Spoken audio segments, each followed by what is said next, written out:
Martin Heidegger nació en 1889. Sus principales obras son Ser y tiempo, Kant y el problema de la metafísica, La esencia del fundamento y Sendas perdidas, todas ellas escritas en un estilo bastante difícil. Expresamente sigue el método fenomenológico, aunque con serias modificaciones, pues no acepta la epogé del ser de las cosas, que es justamente el tema central de la filosofía. Su intención es tratar del ser en toda su amplitud y en cuanto tal. En ese sentido, dice no pertenecer al grupo de los filósofos existencialistas, cuya sola preocupación es la existencia humana. Sin embargo, la única parte publicada de Ser y tiempo es todo un tratado sobre el ser del hombre. Al leer las obras de Heidegger, pareciera que se trata de un autor ateo, pues Dios no figura en su filosofía. Cuando fue preguntado sobre el tema de Dios, contestó que este no es problema de su filosofía, dado el método fenomenológico que ha adoptado. Con todo, en los últimos tiempos declaró estarse dedicando al estudio de lo sagrado y lo divino. Desde un principio, Heidegger trata de colocarse en el plano del ser, elevándose por encima del plano de los entes. No debe confundirse el ser y los entes. Estos son las cosas, los existentes, los objetos. En cambio, el ser es lo que le da inteligibilidad y sentido a las cosas. El ser fundamento de los entes. La diferencia entre el ser y el ente es la tantas veces mencionada en los escritos de Heidegger, diferencia ontológica. Para este autor, el plano o nivel óntico es el que se refiere a los entes y el nivel ontológico es el que se refiere al ser. Heidegger se propone expresamente la elucidación del ser y tacha a los autores llamados existencialistas porque se reducen a un plano puramente óntico. Además, Heidegger tacha a toda la filosofía anterior a él por haberse olvidado del ser. Solamente Parménides y Platón trataron acerca del ser, pero a partir de Aristóteles y luego en la Edad Media la filosofía quedó reducida al plano óntico. El propósito de la filosofía fue esclarecer qué son los entes, cuando lo que principalmente interesa es el ser, es decir, por qué hay entes en lugar de no haber nada. En este mismo sentido, Heidegger también se opone a Husserl, dado que la epogé fenomenológica quiere poner entre paréntesis o dejar sin consideración el ser o existencia real de los objetos. Pero esto es un grave error desde el punto de vista de Heidegger, pues otra vez la filosofía se quedaría en el plano óntico y no alcanzaría el plano ontológico.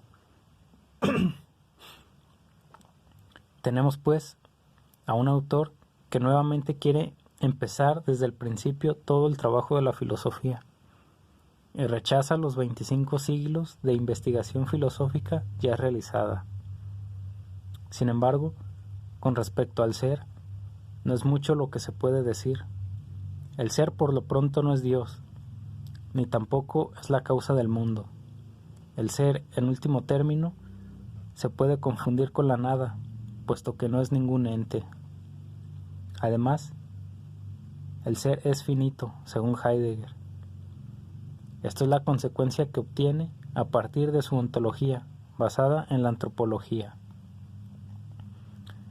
La doctrina de Heidegger acerca del ser es de suma importancia para la metafísica.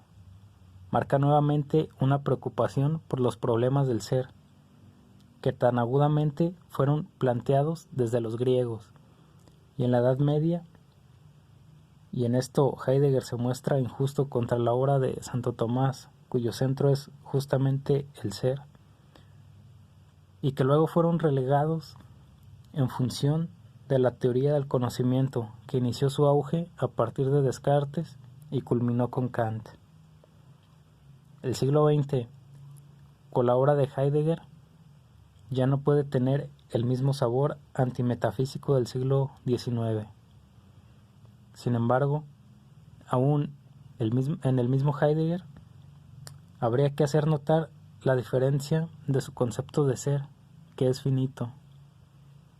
En términos tomistas, Heidegger todavía no ha alcanzado el ser trascendental y se ha limitado a un plano categorial. A pesar de su intención de tratar en toda su amplitud y en cuanto tal, la obra principal de Heidegger, Ser y Tiempo, es más bien una antropología sófica. Para abordar el ser, Heidegger quiere tratar primero el tema del hombre, porque éste es quien se pregunta por el ser. Preguntarse por el ser significa que ya no se tiene un cierto conocimiento atemático del ser.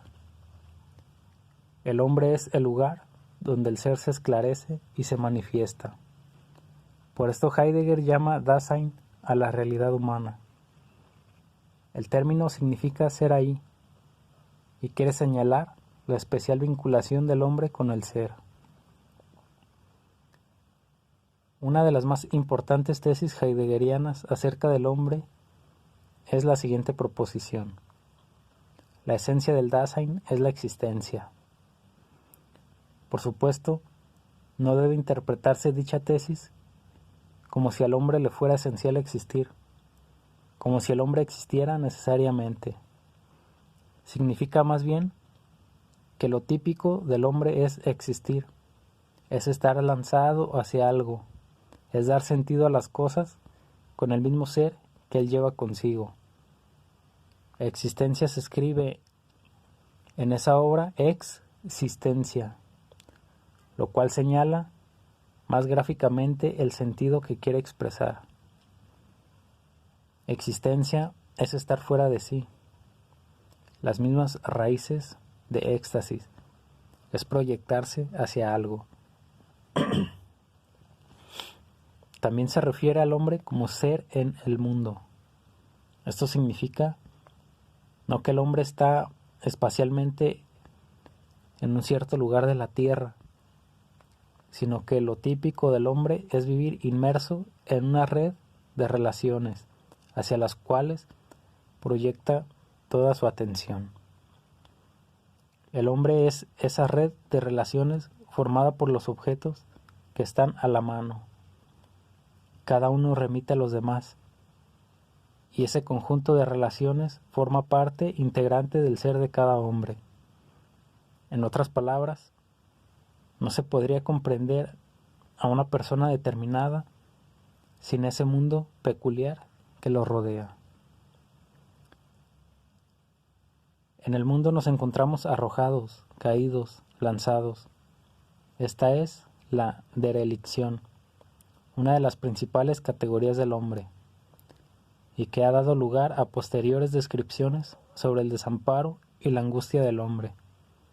En su obra, Heidegger explica los existenciales del hombre, o sea, sus características más importantes, que se podrían reducir a 4: cuidado, libertad, trascendencia y temporalidad.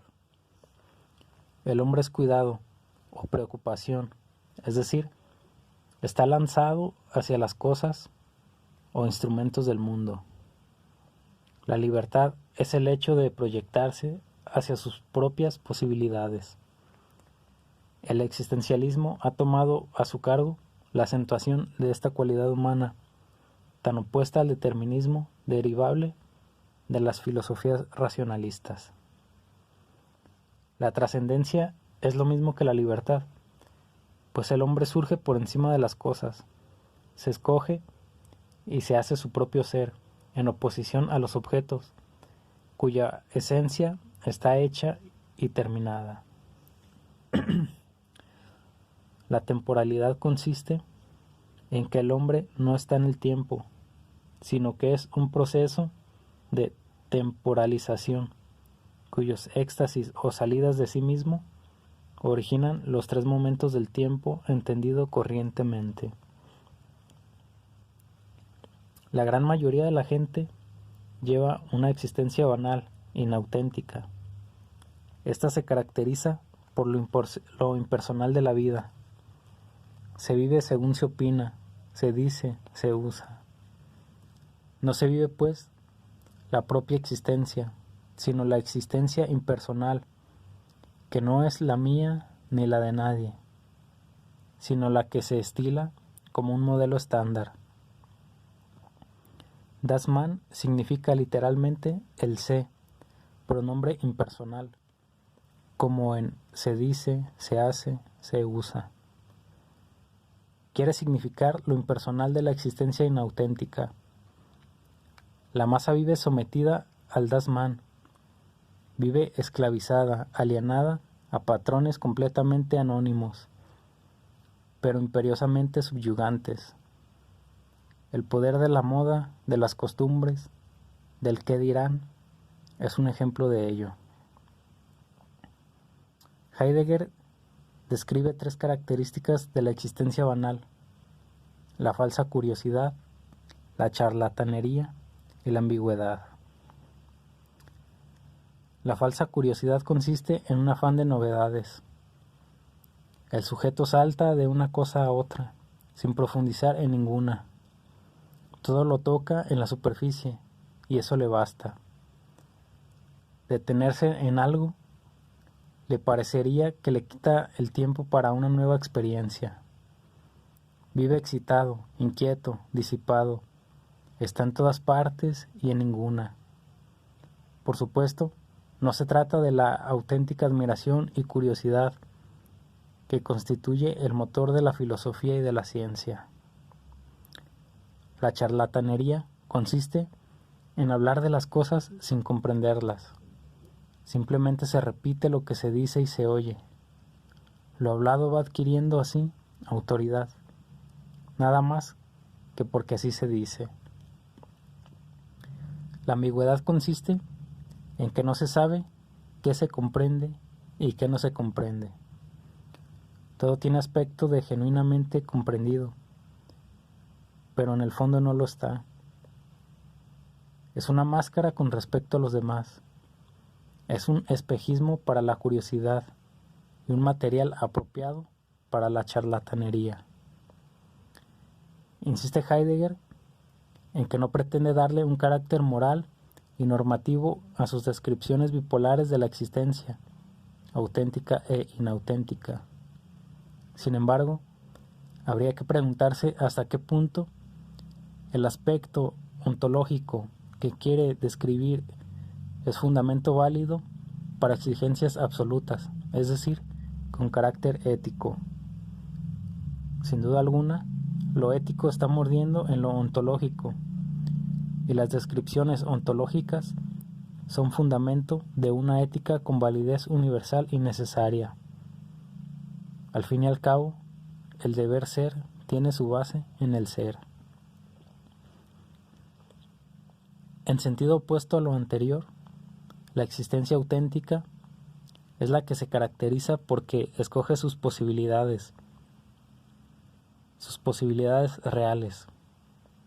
Vive con una conciencia lúcida de lo que es y asume la angustia ante la nada de la muerte, que es la posibilidad más cierta e inminente que todo hombre posee.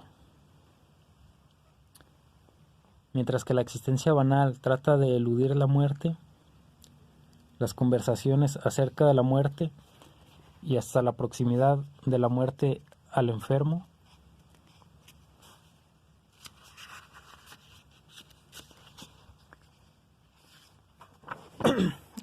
desahuciado. El hombre auténtico es un ser para la muerte, es decir, vive su contingencia, su finitud, su limitación. Sabe que con la muerte todo se termina, se anticipa a ella y da sentido real a cada instante que vive. Desde que el hombre nace, continuamente muere. Cada instante vivido es un instante menos en su existencia precaria y efímera. Vivir esta limitación en donde se asoma la nada continuamente produce angustia. El hombre auténtico asume su limitación y su angustia.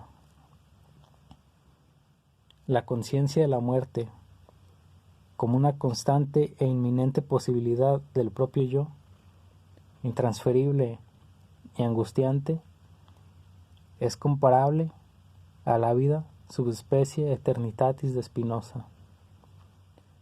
Contemplar la existencia desde esa perspectiva, la muerte o la eternidad según el caso, produce en quien la asume una existencia acorde con lo que efectivamente es el hombre, es decir, produce la existencia auténtica.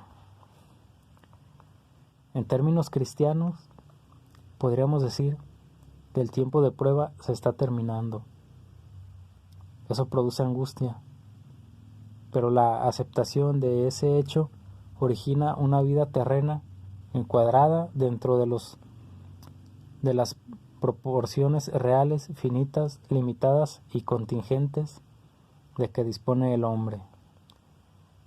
Mirar la vida desde la perspectiva de la muerte induce al hombre a una actitud realista, dispuesta a vivir cada instante en la plenitud de su sentido.